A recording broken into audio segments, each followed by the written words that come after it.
আজ রামপ্রসাদ তোর কম্ম সারা, তুই কত বড় সাধক আজকে টের পাবি।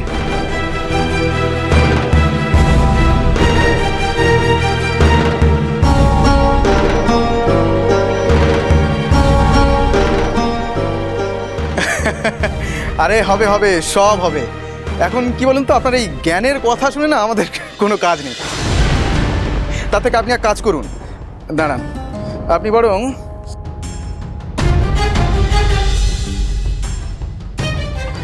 বরং একটু সুরাপান করে নিন। নিন নিন, খান, আপনার সমস্ত রাগ গোলে জলের মতো হয়ে যাবে। নিন নিন নিন, ধরুন ধরুন ধরুন। আগেও বলেছি যে এই জিনিস আমি স্পর্শ করি না, বারবার এক কথা বলবেন না। আমাকে যেতে দিন।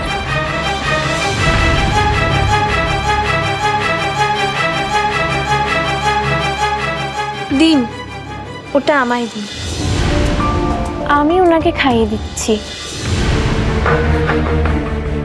উনি নিশ্চয়ই খাবেন।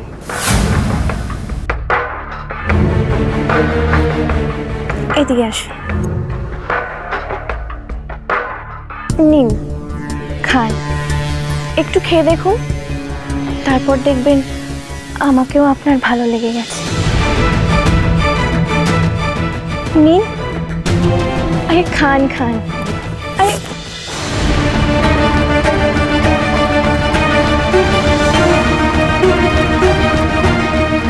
তুমি সাধক, তুমি ধার্মিক, তুমি মদ খাও না, আর আমরা সবাই অধার্মিক।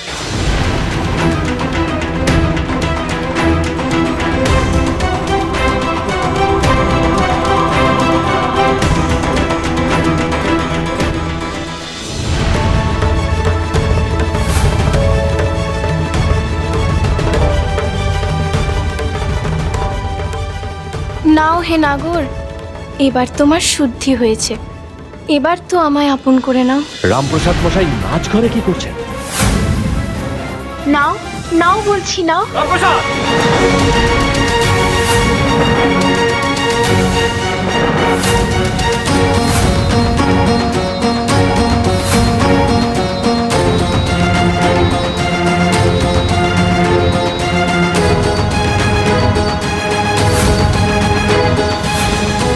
এখানে কি হচ্ছে সব?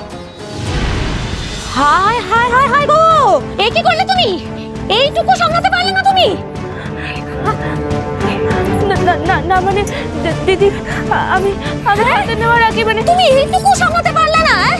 ছি ছি ছি ছি ছি, মায়ের নাম করে ভোগ, এ কি সর্বনাশ হলো গো, এ কি সর্বনাশ হলো। আসলে দিদি, আমার শরীরটা তো ভালো নেই, দুর্বল ছিল বলেই হয়তো। এখন না কোনো অজুহাত খাটেনে নতুন বউ, মায়ের নাম করে ভোগ, এ হে কি যে সর্বনাশ হয়ে গেল। আমি কি বড় ভুল করে ফেললাম না। এতটুকু একটা ছোট কাজও দেখছি তুমি করতে পারো না। এখন আমি মাকে গিয়ে কি উত্তর দেবো কে জানে। না না দিদি, আমি দেখছি কি করেছে, আমি বড় মায়ের ভোগ নতুন করে রান্না করব। কি করে রান্না করবে তুমি এরকম অবস্থায়? তাহলে তো তোমাকে আবার স্নান সেরে আসতে হবে। হ্যাঁ দিদি, আপনি চিন্তা করবেন না, আমি বরং তাই করব।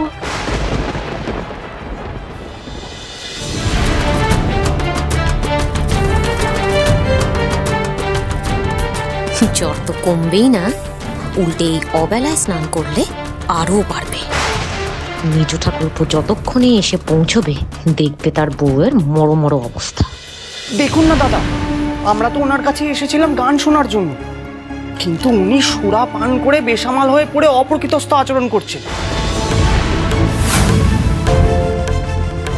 আর এই যে উনি আমাদের জন্য ধ্রুপদী নৃত্য পরিবেশন করতে এসেছিলেন, তার সাথেও অশালীন আচরণ করছে।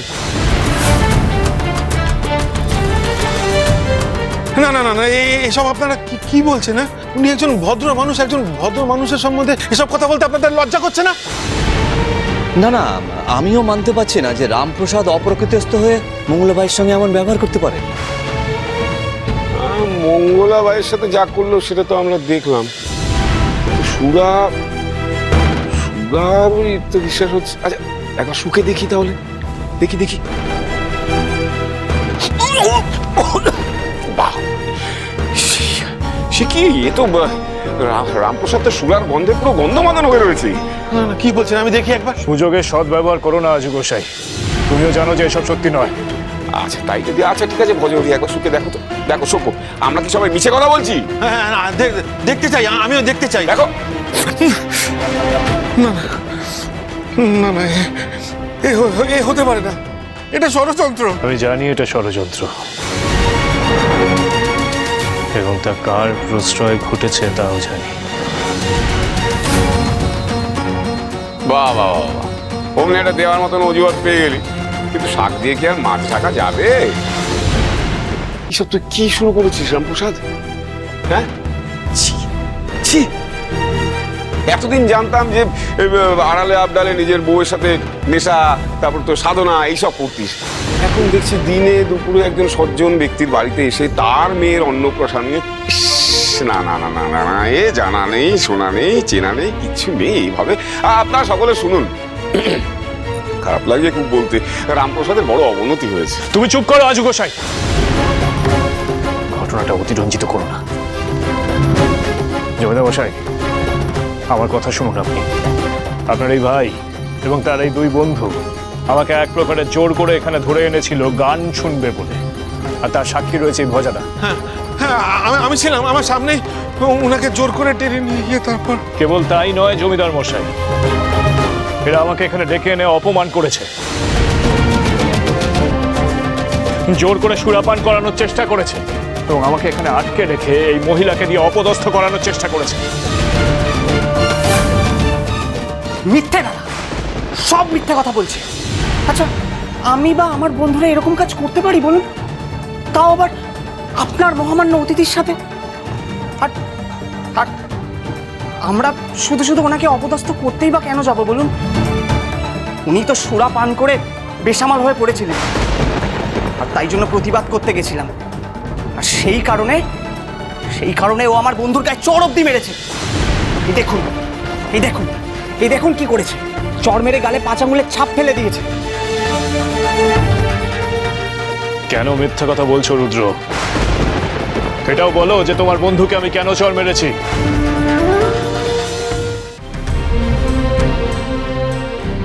মা গো, আমার যে অনেক বড় ভুল হয়ে গেছে মা, তুমি আমার এই ত্রুটি ক্ষমা করে দিও। আসলে আসলে আমি বুঝতেই পারিনি যে কিভাবে আমার হাত থেকে ওই ভোগের থালা পড়ে গেল।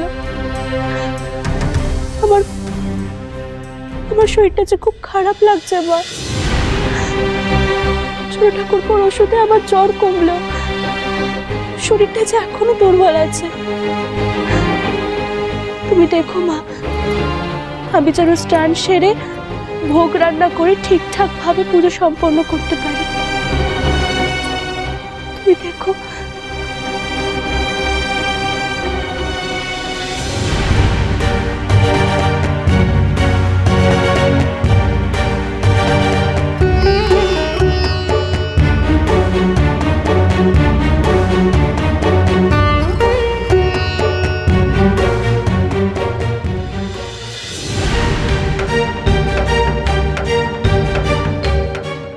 কি এই জল তো বরফের মতো ঠান্ডা।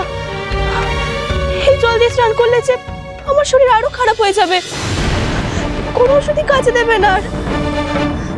হে ভগবান, এবার আমি কি করব? কিন্তু এছাড়া তার কোনো উপায়ও নেই।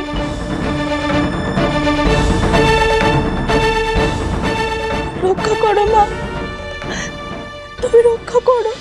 আমি তোমার কাছে এমনটা আশা করিনি রামপ্রসাদ। ছি ছি ছি ছি ছি ছি। আমার তোমাকে নিমন্ত্রণ করাই ভুল হয়েছে। না না জমিদার মশাই, এসব মিথ্যা কথা। জমিদার মশাই বিশ্বাস করুন, মিথ্যে কথা, এ সব মিথ্যে কথা। যাই হোক, তবে নিজের নামের সাথে সাথে তো কুমার ভট্টের নামটাও ডোবালি। আজু গোসাই কি বলছেন? কি সব মিথ্যে কথা? আপনি এসব কথা বলবেন না। জমিদার মশাই বিশ্বাস করুন, আমি কিচ্ছু করিনি। এরপরেও আমাকে তোমাকে বিশ্বাস করতে হবে? তুমি নিজে মুখে স্বীকার করছো তুমি আমার অতিথির গায়ে হাত তুলেছ।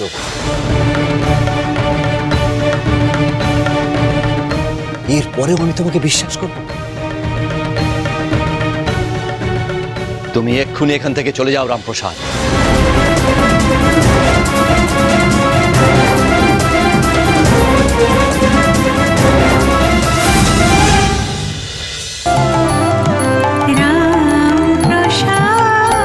চলো চলো চলো চলো চলো পাল্টাই